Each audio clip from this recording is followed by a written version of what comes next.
Kelar ya?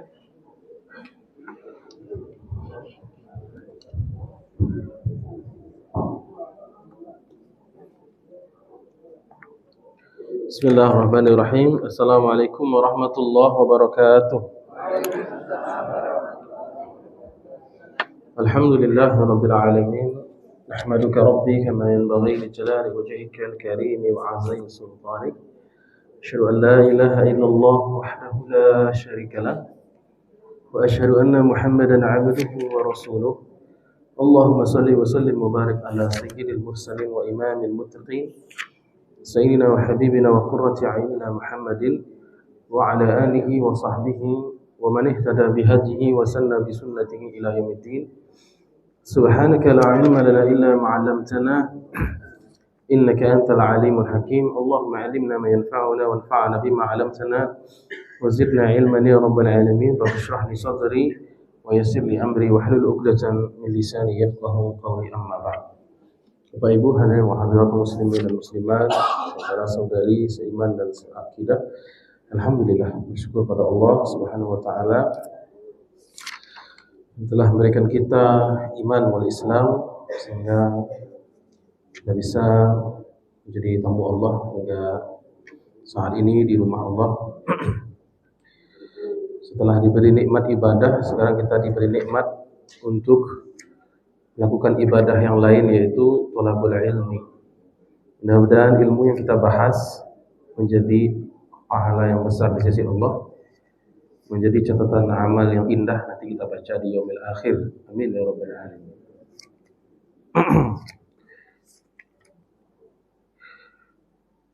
Kita masih membahas hadis yang ke-23. Sekarang kita masuk ke bagian akhir dari hadis, yaitu potongan nasihat Rasulullah sallallahu alaihi wasallam. Kullun nasi yaghdu, setiap insan, setiap manusia itu berpagi-pagi, berangkat setiap pagi. Maksudnya beraktivitas.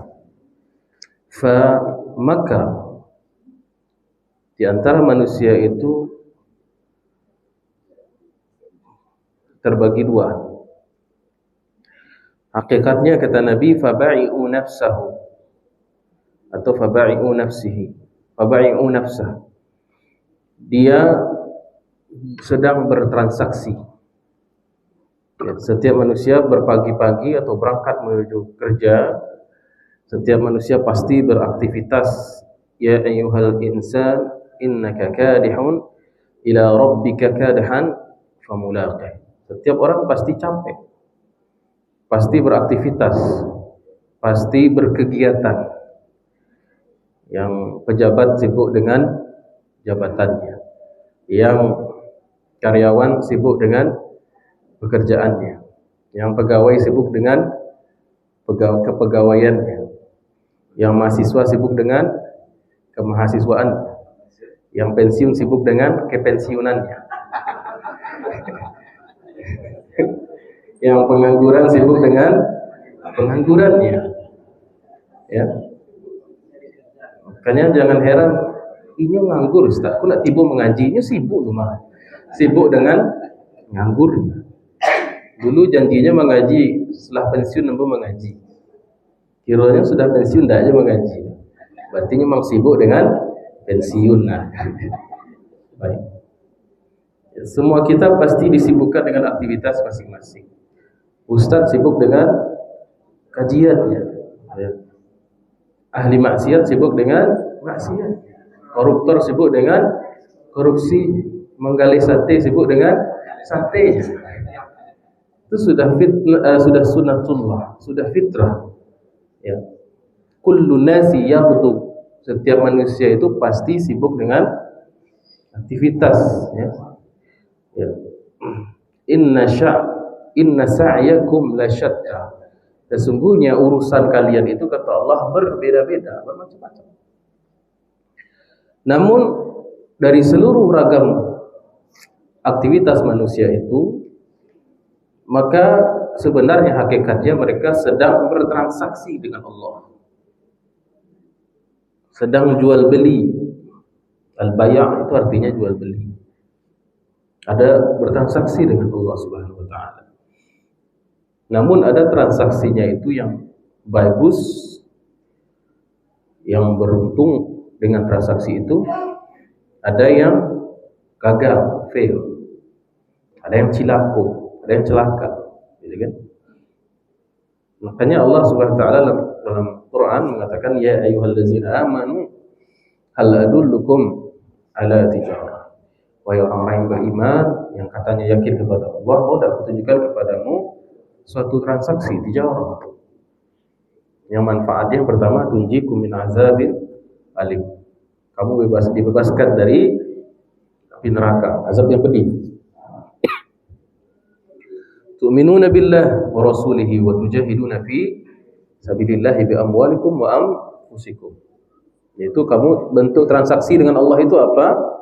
Semua aktivitas kita itu harus dibingkai dalam rangka iman, amal soleh, yang di sana ada yang dikorbankan. Bi amwalikum wa anfusikum zalikum khairul lakum in kuntum ta'lamun. Gitu kan? Yaghfir lakum dzunubakum wa yudkhilkum jannat tajri min tahtiha al-anhar wa masakin thayyibatan fi jannati adn, seterusnya. Baik. Maka benarlah sabda Nabi sallallahu alaihi wasallam, setiap manusia itu pasti beraktivitas dengan aneka ragamannya, cuman hasil dari aktivitas itu maka manusia terbagi menjadi dua. Yang pertama, famu'tiquha, yaitu orang yang membebaskannya. Nyanya kembali ke nafs, ke jiwanya, ke dirinya. Ada orang-orang yang dengan amalnya itu dia bisa menebus dirinya. Maksudnya ialah menebus dengan harga yang ditawarkan oleh Allah, yaitu surga. Ya.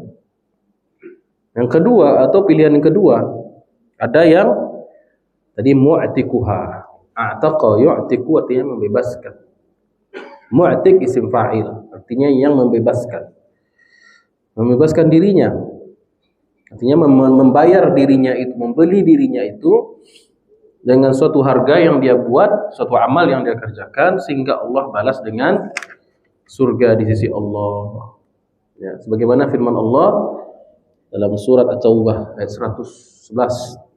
Innallaha ashtara minal mu'minina anfusahum wa amwalahum bi anna lahum al-jannah. Sesungguhnya Allah telah menukar, telah membeli dari orang-orang beriman itu diri mereka dan harta mereka, bahwasanya mereka dibayar atau diganti pertukarannya dengan bi anna lahumul jannah. Jadi Allah lah membeli diri awak. Tinggal kita memantaskan harganya. Nio surga yang level 1, level 2, level 3, level 7 silahkan pilih. Ya.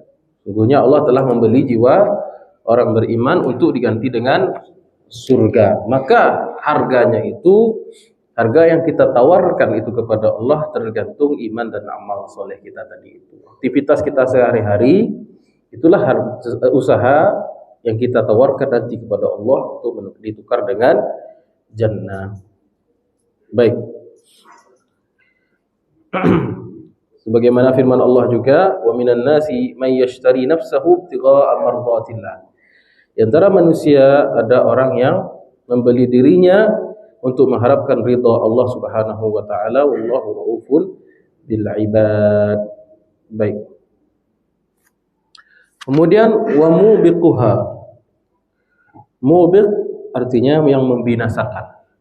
Jadi ada orang yang menebus dirinya dengan surga, tapi ada yang menjatuhkan dirinya ke dalam kebinasaan. Kalau tidak di surga berarti di neraka, kan begitu. Baik. Dalam sebuah hadis dalam Sahihain, Bukhari Muslim riwayatkan dari Abu Hurairah radhiyallahu anhu, qala Rasulullah sallallahu alaihi wasallam hina anzalallahu alaihi wa anzir ashiratakal aqrabin. Jadi diriwayatkan dalam Sahih Bukhari dan Muslim dari Abu Hurairah radhiyallahu anhu bahwasanya ketika turun surat Syu'ara ayat 214, yaitu firman Allah, dan berikanlah peringatan kepada keluargamu yang terdekat Maka Nabi sallallahu alaihi wasallam memanggil kaum kerabatnya, ya ma'syara Quraisy, wahai orang-orang Quraisy, suku Nabi ya, Quraisy. Ishtaru anfusakum minallah la ughni ankum minallahi syai'an. Baik, tembuslah dirimu kepada Allah Subhanahu wa taala, atau belilah dirimu dari Allah Subhanahu wa taala, ya, sehingga dengannya Allah Subhanahu wa taala memberikan kamu pahala surga dan menjauhkan dari neraka. Sesungguhnya aku tidak memberikan manfaat kepadamu di sisi Allah Subhanahu wa taala kelak di hari kiamat kecuali yang diizinkan Allah untuk memberikan syafaat. Ya, jadi kata Nabi, ishtaru anfusakum. Baik. Kemudian Al-Imam Ibnu Rajab Al-Hambali di sini mengatakan, wa qad ishtara jama'atun minas salaf annahum minallahi azza wa jalla bi amwalihim. Sesungguhnya sebagian dari ulama terdahulu yang saleh telah membeli diri mereka dengan berkorban fisabilillah melalui jalan-jalan berikut. Ada yang membeli diri mereka dengan harta. Ya. Faminhum man tasaddaqa bimalihi kullih ka Hubayb bin Abi Muhammad. Wa minhum man tasaddaqa biwazanihi fiddah. Ada yang membeli dirinya dengan berinfak di jalan Allah dengan hartanya yang luar biasa banyak, dan ada yang menimbang dirinya dengan berat, satu berat, dan diganti dengan perak. Nah, segitunya bersedekah. Jadi mafhumnya memang zahir ya. Sebagian ulama salaf itu memahami hadis tadi dengan mafhum yang zahir. Maksudnya, oh kalau begitu saya timbang badan saya, kemudian kironya bareknya 70 kilo, maka di stadionnya perak, sedekah di jalan Allah sabari itu. Ya, ada yang begitu gitu. Dan itu bukan sesuatu yang salah, memang ada riwayat yang begitu ya. Ya. Maka beruntunglah bapak yang bareknya ringan ya. Yang bareknya 40, 50 lah gitu. Nah, jadi agak murah segetek gitu kan, sedekahnya gitu.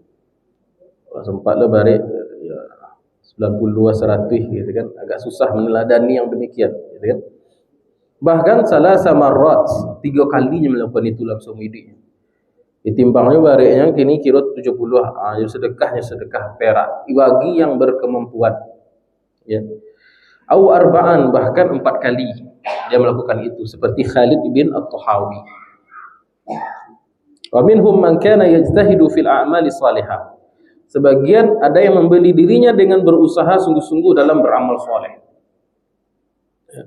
Tak ada pitih, itu dengan amal soleh lain.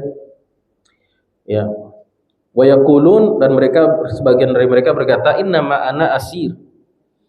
Ya, sungguhnya aku hanyalah seorang yang ditawan, seorang yang tertawan. As'a fi fikaki raqabati, dan aku di dunia ini karena tahu saya diri ini saya ditawan, maka saya berusaha untuk melepaskan tawananku itu, untuk membebaskan dirinya. Jadi sama kayak budak, Pak. Jadi budak di zaman dahulu itu bekerja dengan tuannya, tentu tidak bergaji, cuma dikasih makan. Setelah selesai pekerjaannya dengan tuannya, dia bekerja tempat lain untuk mengambil upah.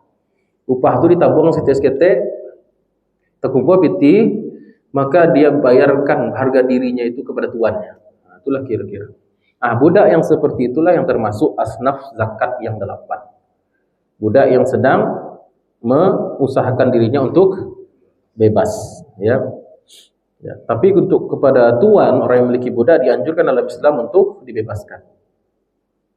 Baik, jadi itulah sebagian mengatakan, saya ini seperti tawanan yang hari-hari saya berusaha untuk menabung untuk membebaskan diri saya itu, ya. Minhum, diantaranya lah Amru bin Utbah. Wa kana ba'duhum yusabbihu kulla yawmin 12,000 alfan tasbihatan biqadri diyatih. Sebagian ulama ada yang bertasbih 12.000 sehari. Itu bagi yang ingin membeli dirinya dengan jalur ibadah, jalur zikir. Karena qad qutila nafsuhu fa huwa. Qala Al-Hasan, berkata Al-Imam Al-Hasan. Nah, jadi yang jadi renungan bagi kita saat ini Bapak Ibu, apa penawaran kita kepada Allah nanti di hari kiamat? Ya. Apa penawaran kita kepada Allah Subhanahu wa taala di hari kiamat? Ya. Sebagian orang Bapak Ibu, ada yang berjuang fi sabilillah ya dengan menghafal hadis Nabi sallallahu alaihi wasallam. Itu para imam Ashabus Sunan, para imam Imam Bukhari dan Muslim contohnya, para imam Ashabul Musnad, Al-Masanid. Itu ulama-ulama yang memang telah berjuang di jalan Allah melalui jalur akademis. Imam Bukhari di kepalanya ratusan ribu hadis. Imam Syafi'i berjuang dengan intelektualitasnya mengolah hukum-hukum Islam. Imam Bukhari berjuang dengan menghafal sekian ribu hadis. Ya. Sebagian para pejuang Islam berjuang dengan darahnya, berjuang dengan militernya, seperti Salahuddin Al-Ayyubi, Muhammad Al-Fatih. Sebagian berjuang melalui pendidikan seperti Al-Imam Al-Ghazali, Abdul Qadir Jilani. Sebagian berjuang dengan mazhab, ya, dengan fikihnya. Sebagian berjuang dengan tadwin, dengan penulisan. Imam Ar-Razi produktif sekali itu. Imam As-Suyuti menguasai puluhan cabang ilmu dan ratusan kitab ditulis. Sebagian berjuang dengan politiknya. Seperti kita sebutkan tadi, para sultan dari kalangan orang terdahulu ya. Nah, sekarang pertanyaan kita, apa yang kita persembahkan kepada Allah untuk membayar harga diri kita untuk pantas masuki surga. Nah, itu saja. Makanya ulama mengatakan, sebagian ulama mengatakan sebenarnya tempat kita sudah ada di surga. Tinggal usaha kita memantaskan diri kita apakah layak menjadi ahli surga. Dan orang-orang sebelum kita telah membayar itu dengan usaha-usaha mereka dengan berbagai macam. Setiap orang tentu berbeda. Ada yang berjihad dengan hartanya tadi, ada yang berjihad dengan akademik, dengan hafalan Qur'annya, dengan hafalan hadisnya, dengan ijtihad fikihnya, dengan madrasahnya, dengan sekolahnya, pendidikannya, politiknya, militernya, bahkan darahnya. Ya. Dan itu suatu ketentuan. Dalam Al-Quran dikatakan, am hasibtum an tadkhulul jannah. Apakah kamu menyangka akan memasuki surganya Allah? Walam ya'tikum masalul ladzina khalau min qablikum. Namun belum datang kepadamu ujian sebagaimana umat terdahulu yang diberikan ujian oleh Allah. Masadhumul ba'sa wa dharra wa zulzilu hatta yaqula ar-rasul wal ladzina amanu mata nasrullah. Mereka diberikan kesulitan, kepayahan, masalah, goncangan hati sampai para rasul dan orang-orang yang beriman berkata, mata nasrullah, kapan pertolongan Allah? Ala inna nasrullahi qarib. Baik. Sebagian orang masuk surga itu dengan jalur memelihara anak perempuan. Ya, man jara, man ala, siapa yang memelihara jariyatain, ya, fakunna lahu, maka baginya itu adalah sebagai perisai dari api neraka. Dalam riwayat masukkan dia ke surga. Ya, sebagian orang masuk surga dengan jalur sabar dalam menghadapi penyakit. Sebagian orang masuk surga dengan jalur sabar dengan kemiskinan. Sebagian orang masuk surga dengan jalur mencalonkan diri menjadi legislatif. Aduh juga Pak. Ustaz konyo buru ase ka politik tapi hendak ambo mendukung pula orang yang memang tulus berjuang di jalan memperjuangkan aspirasi masyarakat. Ya. Ini harus seimbang. Nah, ini kadang angke-angke, kadang ingatkan kan begitu. Ya. Sebenarnya apa sih keuntungan sebagian orang itu sudah mapan, sudah apa, tapi tetap mencalonkan diri? Berarti ada hal yang lain, yaitu memperjuangkan keadilan mungkin atau menolak kezaliman. Ya. Jadi jalur masuk surga itu silahkan dipilih jalur mana. Ya. Apakah jalur ibadah, apakah jalur kaderisasi, apakah jalur sedekah, mana yang kira-kira mampu. Ya. Ada yang jalur menjadi marbot masjid. Sampai sudah sepuh, sudah tua, dari mudanya sampai gaek jadi abdi masjid istilahnya, marbot istilahnya kan. Itu jangan diremehkan Pak Ibu. Ya, jangan diremehkan. Ada seorang sahabiyat Sahabiat ini sahabat yang perempuan ya. Itu amal dia itu membersihkan masjid. Tahu Pak, saya boleh kisahnya ya. Setiap hari beliau itu membersihkan halaman musaji. Hingga dari muda sampai tua. Ketika beliau meninggal, Nabi SAW bertanya, di mana ibu yang saya anu? Sudah meninggal ya Rasulullah. Rasulullah pun tidak kasih tahu saya. Maka Nabi menyolatkan. Sholat gaib atau sholat apa gitu. Begitulah Rasulullah mengapresiasi. Ya. Jadi setiap orang melihat, setiap orang pasti beramal, berangkat pagi-pagi. Tetapi apakah itu bagian dari investment dia, investasi dia untuk mengganti harga surga yang akan Allah berikan kepada dia? Kan begitu. Nah, itulah hakikat yang ingin disampaikan oleh Rasulullah sallallahu alaihi wasallam. Qala al-Imam Al-Hasan, kalau ditanya sama Allah Isa, apa yang kamu banggakan wahai azan gitu ya. Bisa juga saya jawab, mungkin sedikit masa muda saya korbankan di jalan Allah. Itu jawaban saya. Jadi Pak Ibu, dari umur 9 balik sebelum umur 22 tahun, Ambo itulah sibuk sama mengkaji agama. Ya, namanya pesantren gitu kan. Kuliah balik tahun lebih, Ambo kuliah sampai balik tahun. Ambo mengatakan tidak pernah namanya istilah malam minggu itu tak kenal. Malam minggu itu ke markas. Malam minggu itu kita ke pengajian gitu kan. Tidak ada namanya istilah malam minggu itu. Bahkan saya tidak merasa punya umur dari 20 sampai 30 itu tidak punya merasa. Tiba-tiba lah 30 semua. Tidak merasa umur dari 20 sampai 30. Habis waktu terasa.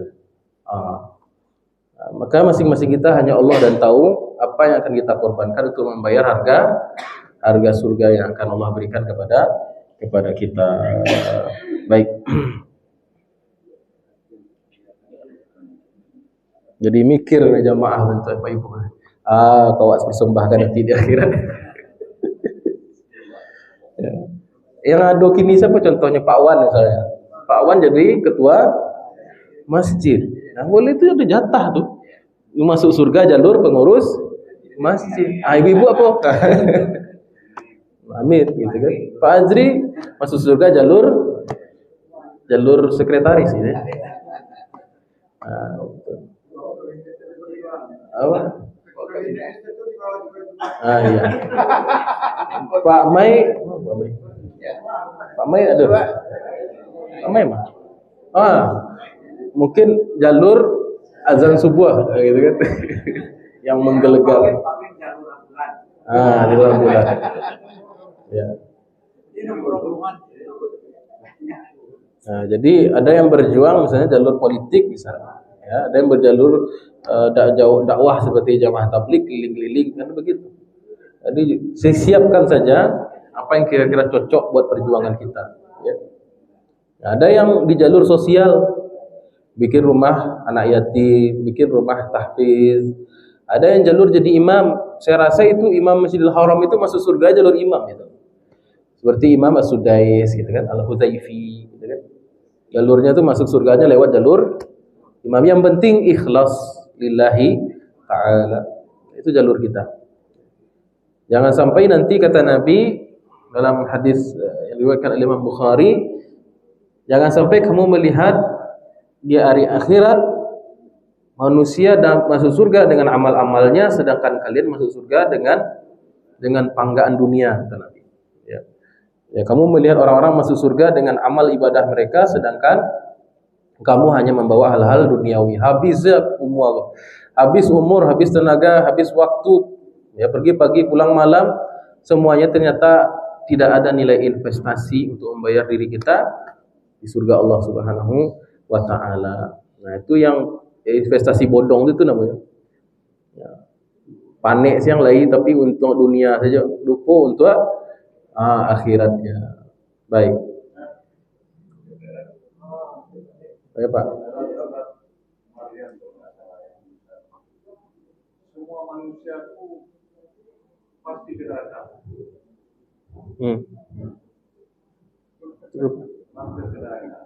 Iya.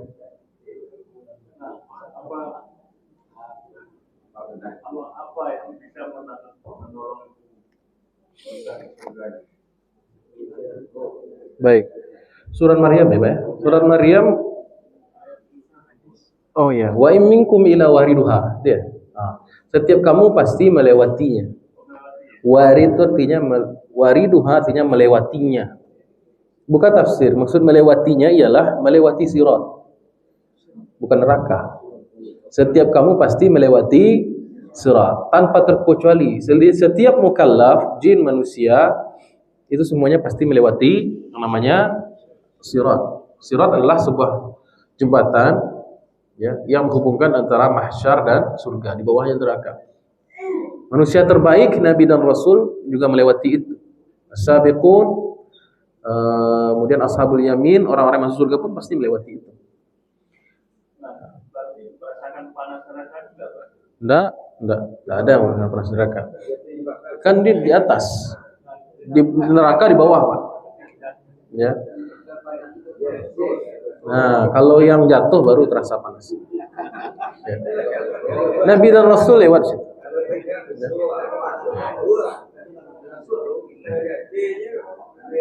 Ya. Dalam tuh, Pak. Dalam, Pak. Enggak semua juga tangkuran jiwa, api di bawah itu terasa ke tenda. Iya, tapi kan dalam sekali, Pak. Ya. Yang jatuh aja yang merasakan panas. Yang di atas itu bukan berarti yang di atas itu mudah. Sirat itu rumit ya sebenarnya. Ya, maksudnya bentuknya ya, bukan hanya soal kita melewati, di situ ada bentuk-bentuk azab yang lain di atas itu. Ya. Maka kita membutuhkan satu hal yang namanya nur, cahaya. Jadi orang sirat itu tipisnya seperti rambut dibelah 7, ya, tajam seperti pedang. Kemudian dia ada pancang-pancang kait dari besi yang siap mengenai orang yang lewat. Ya. Kemudian di bawahnya neraka. Gitu kan? Mendaki 50.000 tahun, mendatar 50.000 tahun, menurun 50.000 tahun. Terus bagaimana orang beriman lewat? Dengan nur, dengan cahaya. Cahaya itu yang diinjak oleh orang beriman. Ada yang melewatinya seperti cepat kilat, ada yang seperti melewati dengan kuda, ada yang seperti berlari, macam-macam. Ada yang merangkak, ada yang baru satu langkah jatuh. Macam-macam, Pak. Jadi wa in minkum ila wariduha, setiap kita pasti melewati as-sirat. Baik.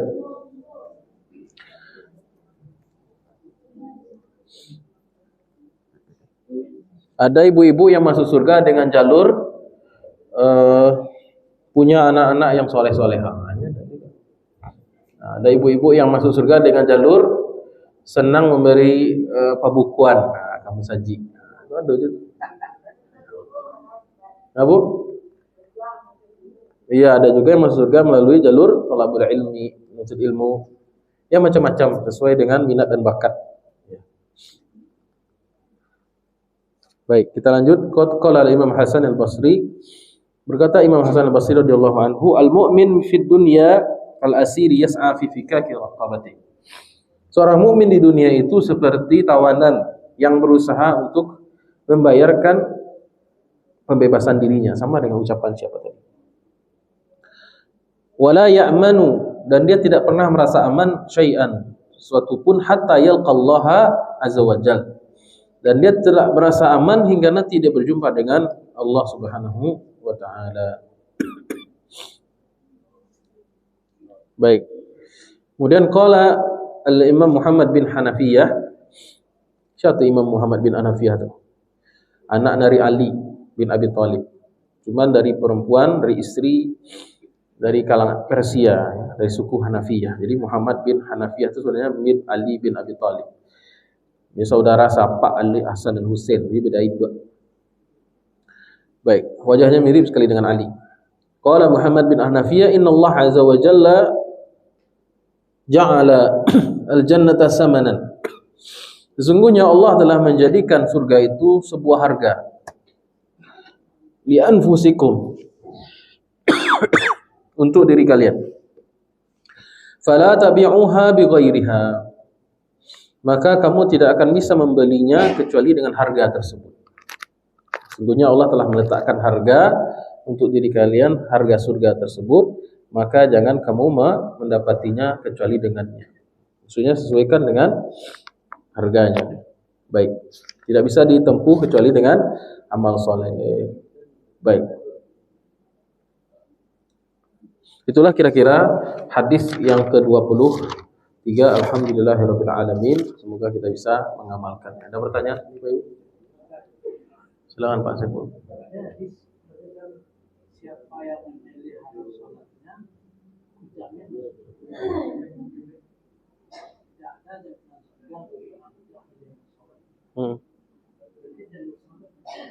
Bisa.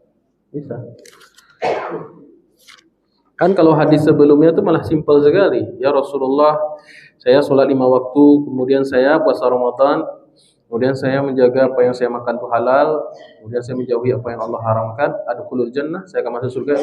Naam, katanya. Itu sudah cukup untuk memasuki surga. Ya. Jadi ada yang masuk surga jalur melihara sholat. Ya. Man hafiza sholat al-bardain. Siapa yang menjaga 2 waktu sholat dingin, ya.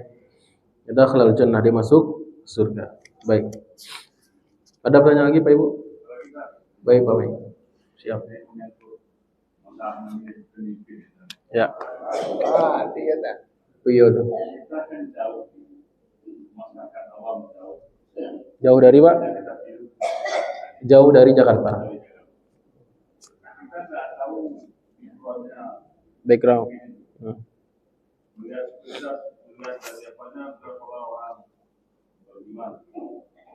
Orang berilmu betul-betul berkuat memimpin. Setelah kita pilih, kita akan meminta pertanggungjawab kita sendiri. Kalau memilih pemimpin,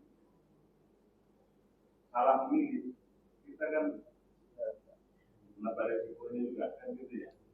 Nah, bagaimana kalau melihat seperti itu dan pemimpin yang tidak rupanya umbang-umbang?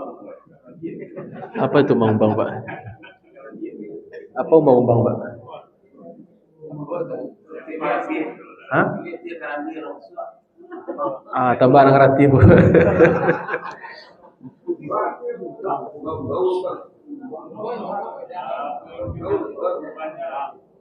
Oh, ternyata bahasa anak kini zong istilahnya, zong. Beda generasi.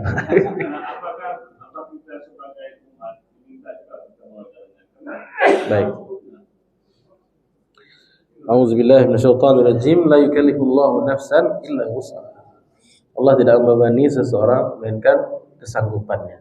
Kita menilai orang itu, menghukum orang itu sesuai dengan zahir. Ya. Nahkum bizawahir wallahu yatawalla as-sarair. Itu kaidah dalam ilmu fikih ya. Kita berhukum itu, memutuskan itu dalam urusan dunia itu berdasarkan zawahir, yang tampak dari news ya. Oh ternyata itu pencitraan, tanggung dosa deknya. Awak kan menilai secara zahir. Maka kaidah tadi itu awak dihafal itu. Nahnu nahkum bizawahir wallahu yatawalla as-sarair. Dan Allah nanti yang akan mengurus soal rahasia-rahasianya itu. Baik. Jadi yang secara zahir Allah menilai itu. Oh ternyata memang bagus begini. Kemudian baru kita bertawakal kepada Allah. Kita coblos gitu misalnya gitu kan. Nanti hari akhirat Allah tidak tanya persoalan batin atau persoalan yang tersembunyi atau sarair dari orang tersebut. Ternyata dia seorang munafik, ternyata dia seorang penipu. Apa bahasa Pak tadi? Umbang-umbang ya. Atau bahasa anak kini ternyata zong. Gitu kan. Nah, itu tidak ditanya soal itu. Tapi sejauh mana wak maksimal menilai yang zahir itu. Nah itu bahas pendidikannya. Kan tidak mesti sobok ke Jakarta Pak. Kan bisa sekarang ada websitenya, ada itu apa namanya, situsnya ya, ada media sosialnya, ada rekam jejaknya ya, ada rekam jejak gitu kan, ada track recordnya gitu kan. Nah itu yang kita pelajari Pak.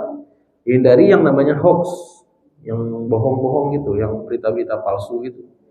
Nah kalau itu sudah kita pelajari, ternyata sudah mantap dan bulat keputusan kita coblos bismillah. Tidak ada masalah. Ya, ternyata nanti dia berkhianat, dia zong, dia ternyata jahat gitu kan. Nah, itu iya ternyata ijazahnya itu palsu gitu kan. Tidak salah kita lagi. Nah, masalah dia gitu kan.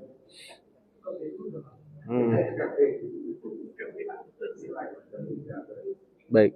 Jadi kita berhukum berdasarkan yang tampak saja, tidak berhukum dengan secara yang tidak tampak. Ya. Sebagai ulama sekarang kan ancaman juga agak besar.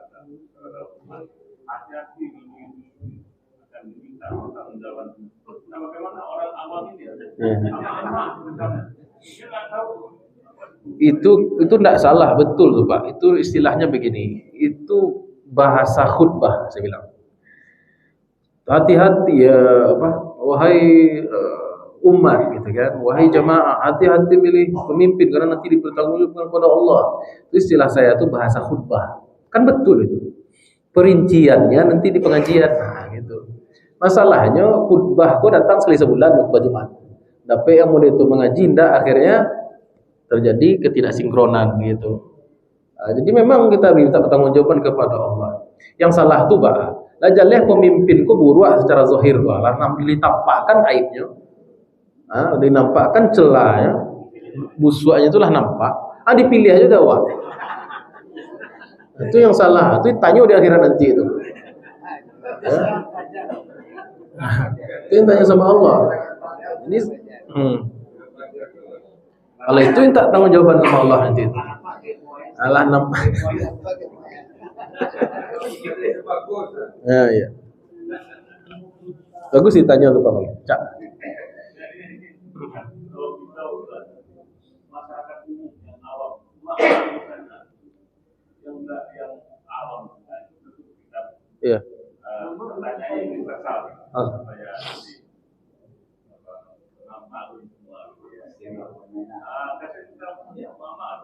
Baik.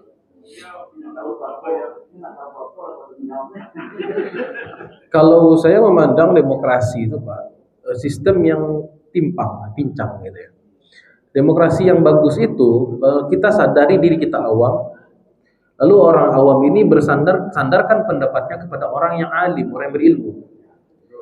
Jadi jangan diserahkan masalah sesuatu yang penting, keputusan-keputusan hidup dalam masalah kita itu kepada kemampuan diri kita. Di situ ada profesor, di situ ada dokter, di situ ada ustadz.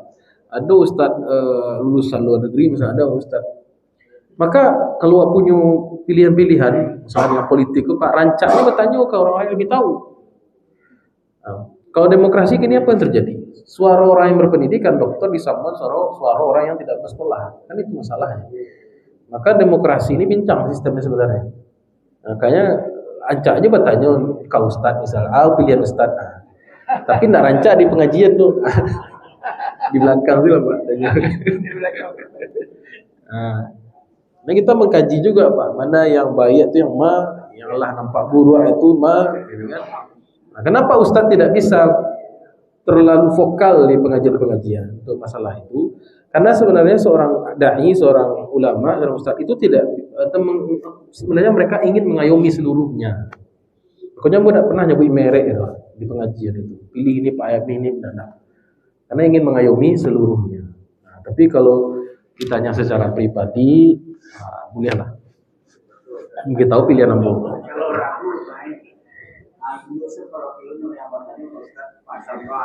Ayo.